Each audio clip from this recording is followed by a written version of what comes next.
सूर्यवंश एक झाले. जिजाऊ भोसल्यांच्या घरची लक्ष्मी झाली. गावातली लोक चर्चा करू लागली.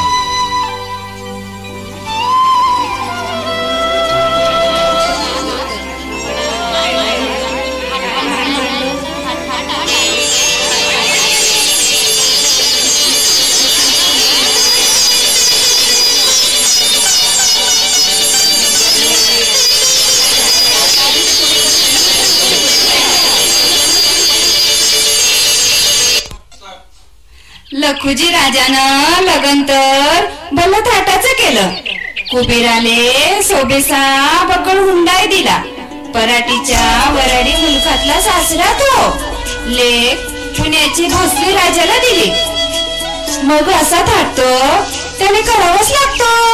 राजावर काऊन नाही करेल. तो तर सिंदखेडचा राजाच नाही ना बापा. त्याने काय कमी तुम्हाला मालूम नाही काय. लखुजी राव तर डोंगरा एवढा धनाचा धनी. लखुजीची लेक भाग्यवंत. तिला सासरा आणि नवरा पुण्याचा मिळाला. कुकडं सिंदखेड आणि कुकडं पुणे. पैनगंगा मायेचे वराडी पाणी पुण्याला चाललं गेलं बापा. सिंदखेड राजाची किरत गंगनाला गेली. चला येईल आता आमची जिजाऊ या पुण्याच्या घरात. चला चला बसा जागेवर.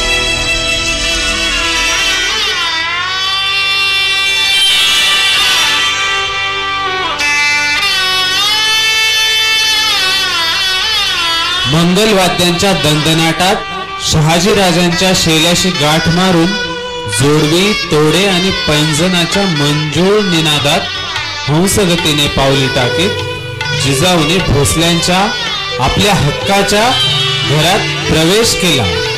जिजाऊ सासरी आली.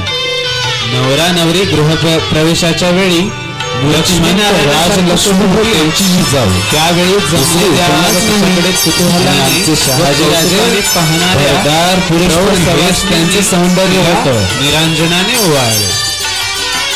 खरोखरच यावेळी जिजाऊ फार सुंदर दिसत होती.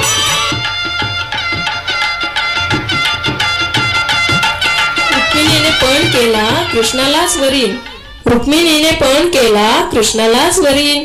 शहाजीरावांचा संसार सुखाचा करण्यास मी गृहप्रवेश करेन. शहाजीरावांचा संसार सुखाचा करण्यास मी गृहप्रवेश करेन.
खंडेराया नवर देव बानू नवरी नटली. खंडेराया नवर देव बानू नवरी नटली. नवरी नटली नवरी नटली नवरी नटली बानूबाई नवरी नटली. नवरी नटली नवरी नटली नवरी नटली बानूबाई नवरी नटली.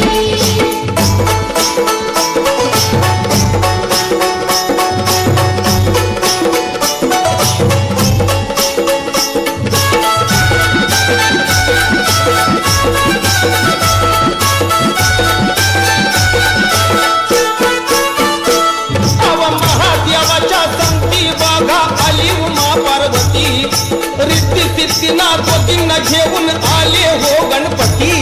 अन महादेवाच्या संगती बघा आली उमा पार्वती.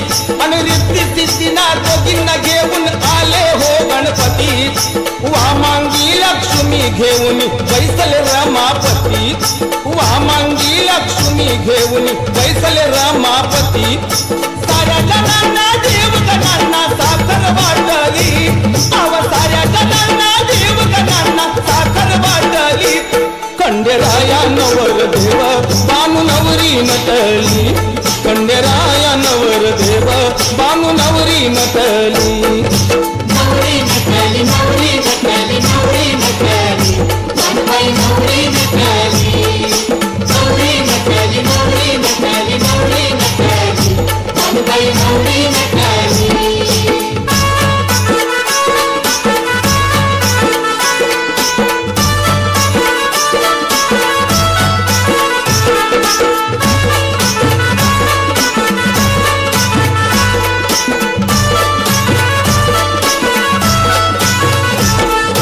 सोन्याच्या जेजुरी गडाला चढला रंग हन्याला असं म्हणतात काही दिशात उडविला भंडारा आणि सोन्याच्या जेजुरी गडाला चढला रंग हन्याला असं म्हणतात काही दिशात उडविला भंडारा आणि लग्न सोहळा पाहण्या गोळा झाला जन हा सारा लग्न सोहळा पाहण्या गोळा झाला जन हा सारा ढोलताशाच्या गजरा मंदी सनगी बाजली अव ढोलताशाच्या गजरा मंदी सनगी बाजली हे खंडेराया बानू नवरी खंडेराया नवर देव बानू नवरी नटली खंडेराया नवर देव बानू नवरी नटली नवरी नटली नवरी नटली नवरी नटली मनबाई नवरी नटली नवरी नटली नवरी नटली नवरी नटली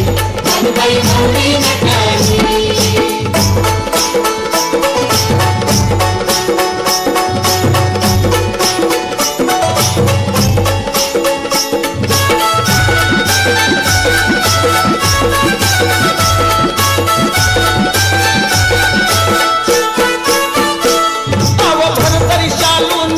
नवरी बानाबाई सजली अन थंड वाहला पाहून लागून गालामध्ये हसली अव भरतरी शहालू नेसून नवरी बानूबाई सजली अन थंड वाला पाहून लागून गालामध्ये हसली घोड्यावरती आली सारी बानू संगती बसली अव घोड्यावरती आली सारी बानू संगती बसली 33 कोटी देव वराडी वरात चालली अव 33 कोटी देव वराडी वरात चालली खंडेराया नवर देव बानू नवरी नटली खंडेराया नवर देव बानू नवरी नटली नवरी नटली नवरी नटली नवरी नटली मनबाई नवरी नटली नवरी नटली नवरी नटली नवरी नटली मनबाई नवरी नटली अव जेजुरीच्या गडावरी दीपमाळा पेटली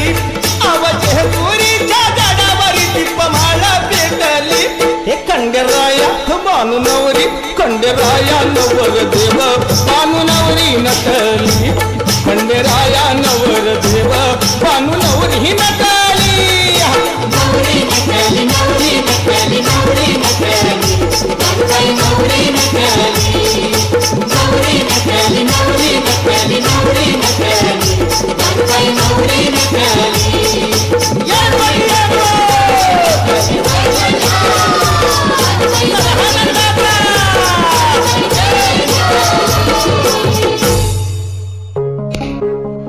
पाहता पाहता वर्षे सरली जिजाऊ पहिल्यांदाच आई होणार होत्या परंतु नियतीच्या मनात काही वेगळेच होते जिजाऊंची एक नव्हे तर 4 अपत्य जन्मताच दगावली आणि आता 5वा पुत्र जन्माला आला संभाजी पण तोही यवनांच्या षडयंत्राचा बळी ठरला मग पुढे काय झाले चला पाहू ज्येष्ठ संपला आषाढ सुरू झाला जिजाबाईंच्या मुखावर कसले तरी विलक्षण तेज झळाळू लागले आनंद लाजू लागला झोपाळ्याच्या साखळ्या किणकिणू लागल्या समयाच्या ज्योती उजळल्या. देवघरातल्या देवीच्या मुखावर हास्य उमलले. घरातल्या म्हाताऱ्या कोताऱ्या चाणाक्ष बायकांनी ओळखले. शहाजी राजांनाही समजले, कारण जिजाबाईंना डोहाळे लागले. जिजाबाईंना डोहाळे लागले.